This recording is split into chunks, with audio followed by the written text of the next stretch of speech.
Good evening, Richland County, and welcome to your Monday edition of Live at 5. I'm Russell Parker.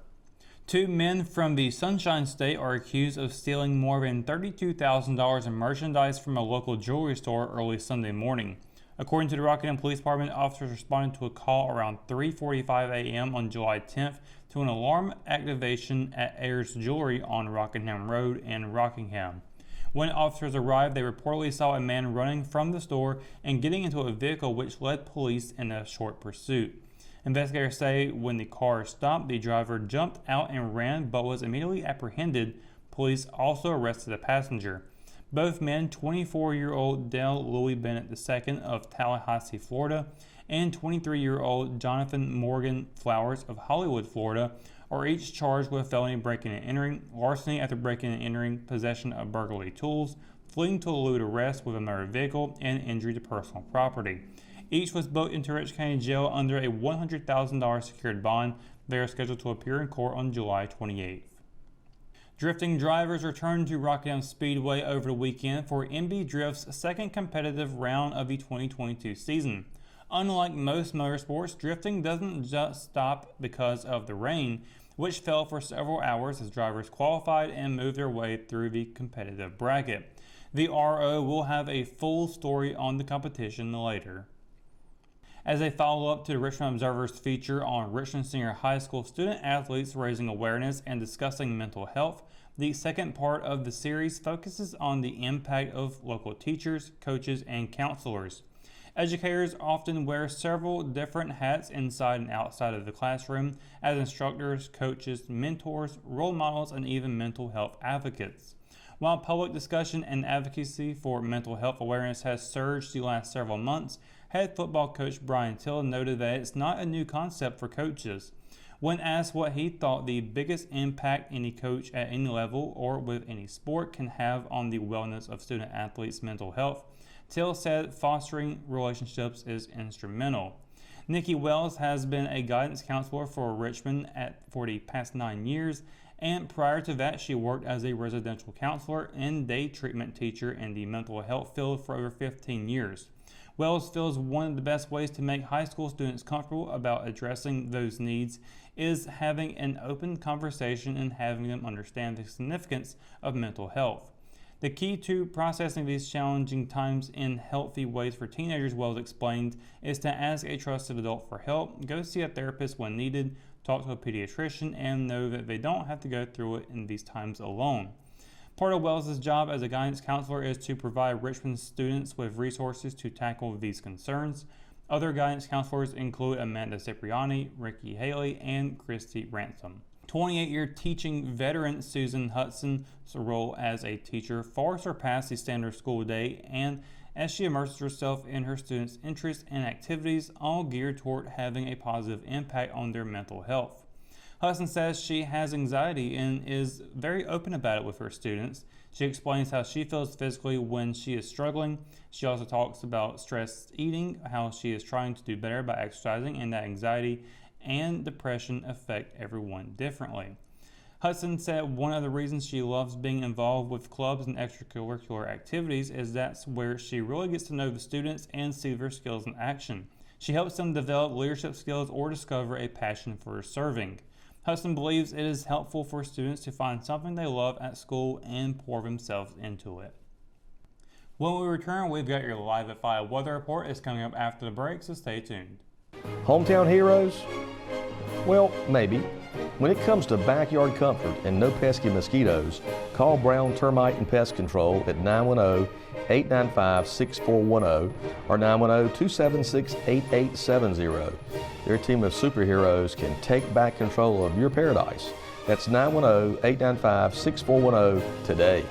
McNair Auto Sales is the place to buy your pre-owned car, truck, or van. To be the best, it takes big selection, friendly staff, and great pricing. We guarantee a no-hassle buying experience, and financing is available right on site. So come see us today. We're located at 1026 East Broad Avenue in Rockingham.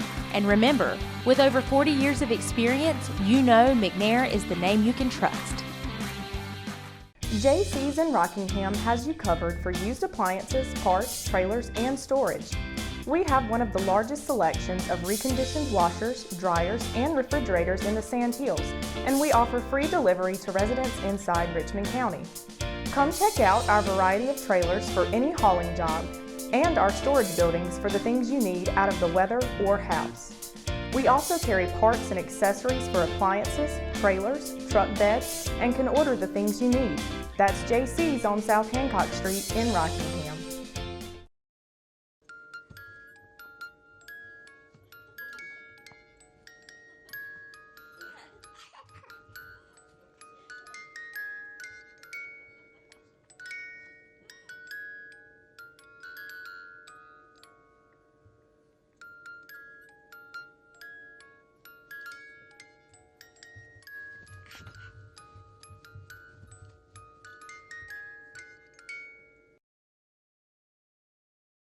At Richmond County Hospice, we strive to provide high-quality care to our patients and their families. Whether it's the incredible hospitality at the Haven House or from the comfort of your own home, you can count on Hospice to be there for you. We also offer monthly grief support groups, and our chaplain will be there to hold your hand in prayer. Through our amazing staff and our volunteers, Hospice has made difficult times easier for our community. Call the number on your screen if you feel that you or your loved one may benefit from our services. Richmond County Hospice. Peace, comfort, dignity. And welcome to your Live 5 Weather Report, Richmond County. Hope your weekend was well and you stayed dry out there. It was a pretty wet one. If you did get out and enjoy some outside activities, you definitely had to deal with it on Sunday. Saturday wasn't too bad though. We had a pretty nice day. Really good day if you had to cut the grass, which I had to do for Saturday unfortunately, but it wasn't too bad. And then as the evening came around, we had another evening storm come through. It was pretty violent for a little bit, but it went pretty quickly as well, so it didn't stick around too long, but that's kind of how the summer storms are. They're quick, but they can be a little bit violent. Looking at today though, we've seen temperatures hang around pretty low. We've kept it in the 60s and 70s, a really nice day. A little bit of an overcast as well to start off the morning. As we came over into today, or later into the day, we have seen temperatures climb back up into the low 80s. And looking at the next hour, we'll be seeing 81 degrees. 10 o'clock, we'll be dropping back down to 74 with some cloudy skies for the evening. Sunset at 8:34 p.m. And Waxing Gibbous moon phase will be out tonight as well. Now looking at tomorrow, we should see temperatures spike back up into the 90s once again, although that will be the only day on the forecast we'll be seeing here shortly with 90-degree weather. It'll also be the only day coming up as well with just partly cloudy skies, as a lot of rain chances are coming up once again. But Cumberland County, a high of 91, a low of 75. Same for Hope County. Robeson County, a high of 91 and a low of 76. Moore County will also be seeing a high of 91 and a low of 75, with Scotland seeing a high of 93 and a low of 76. Here in Richmond County, we'll be seeing a high of 92 and a low of 75. Anson County will be 1 degree lower on the high, and then Marlboro County, a high of 92 and a low of 76. Now looking at 7-day forecast, again, tomorrow will be the only day with 90-degree temperatures, but also the only day with partly cloudy weather. Tuesday, high 92, low of 75. And then Wednesday, we got a 70% chance of thunderstorms, high of 89, low of 72. Followed by Thursday, we have a 50% chance of thunderstorms, high of 86 and a low of 72. 50% chance will carry over through Friday and Saturday. Friday, we'll be seeing a high of 82 and a low of 71. Saturday, a high of 83 and a low of 70. On Sunday, a 4% chance of rain for the afternoon, a high of 84 and a low of 71. And then Monday, 4% chance as well, high of 84 and a low of 72. So that's going to do it for your Live at 5 weather report and for tonight's edition of Live at 5. For the latest news, sports, and events happening in Richmond County, you can always visit richmondobserver.com or download the free RO app for your mobile devices. For the Live at 5 crew, I'm Russell Parker. Thanks for watching, and we'll see you tomorrow. Good night, Richmond County.